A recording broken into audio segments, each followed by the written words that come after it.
Kaixo, ongi etorria, zenbaki errealen zuzenean tarteak nola adierazten diren ikusiko dugu.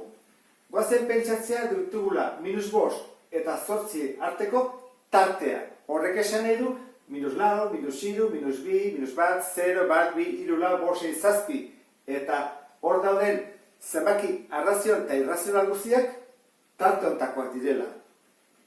Gure galdera da, -5 eta 8 tarte hortakoak aldira? Bueno, lehenengo ikusi behar dugu, -5 eta 8 nola deitzen zaie, muturrak.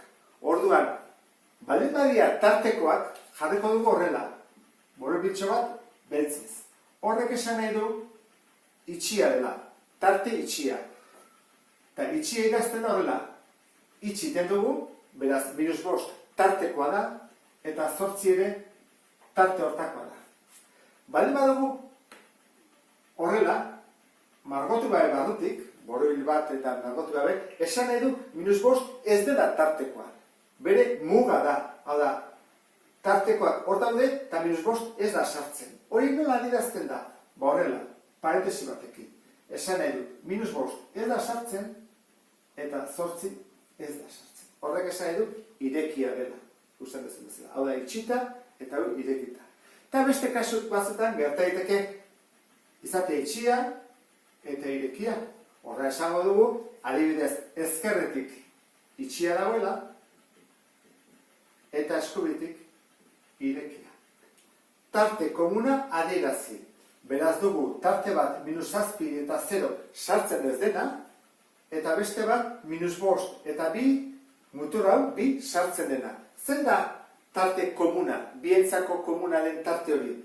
Guazen ikustea. -7tik 0ra. Hordan da, -7tik ez dela sartzen, 0ra ez dela sartzen.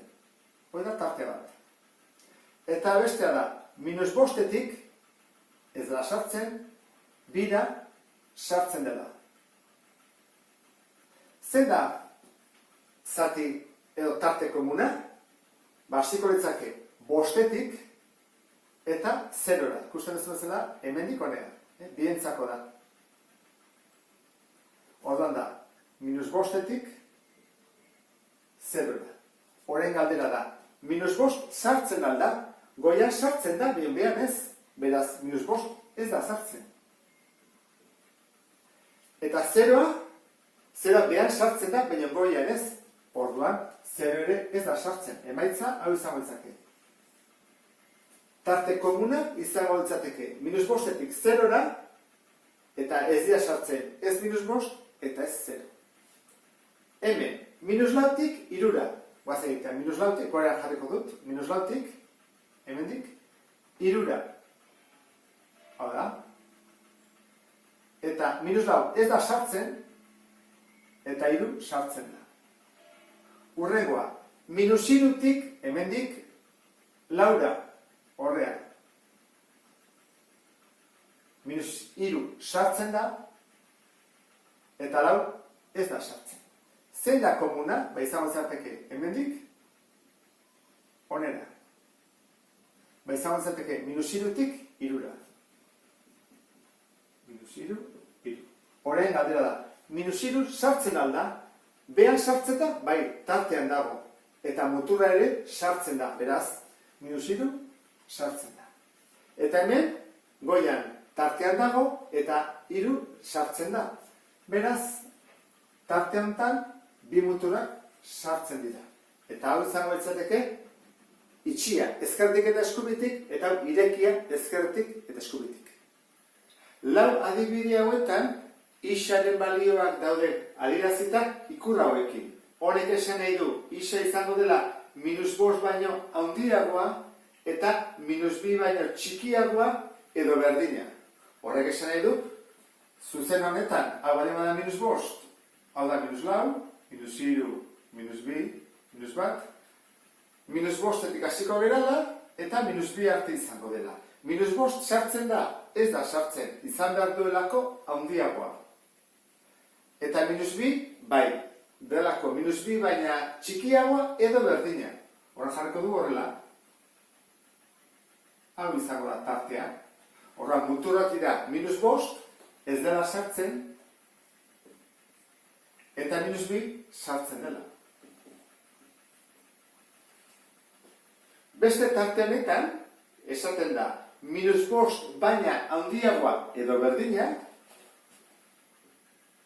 horran sartzen da, eta 0 baino txikiagoa, -4, -3, -2, -1, 0. Horran 0 ez da sartzen, izan behar delako txikiagoa. Orduan tartea da, hemendik hasi tardeaino. Izango da, -5 bai sartzen dela tartean, mutur hori, baina 0 muturra ez da sartzen. Urrengoa, -2 baina txikiagoa eta -6 baina handiagoa. Kontuz ikur hauekin alderantziz daudela jarrita. Ikusten, hemen esan nahi du handiagoa edo berdina, hemen txikiagoa. Jarri beharko dugu hor da, -6tik hasita, ez -2, -4, -3, noski.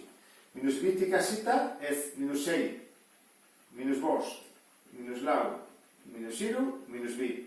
Orduan, -2 baina txikiagoa, orduan, -2 ez da sartzen, eta -6 baina handiagoa. -6 ere ez da sartzen. Ez da sartzen ez da, eta ez bestea. Orduan, izango da, -6tik, -2. Ikusten duzu ez da, trukatik bat dira, bueltatik bat dira. Azkeneko ariketan jartzen du, 7 baina handiagoa edo berdina. Orduan, 7 muturra sartzen da, berdina delako. Hartzen duten 7, 8, 9, 10, 11, 7 sartzen da, eta izan badu, handiagoa edo berdina. Jarraitzen du, mutur bat 7 da, baina bestea ez dugu adierazten. Zein da zenbakirik handiena infinito jarriko dugu? Horren izango da, 7tik infinito arte. 7 sartzen da, berdina delako, eta infinito ez da sartzen. Inoiz. Horren ikusi, jartzen badu berdin, mutur hori itxia da. Eta jartzen badu horrela, berdin gabe, orduan irekia da. Eta honekin ulertu duzulakoan, beste bat arte, agur.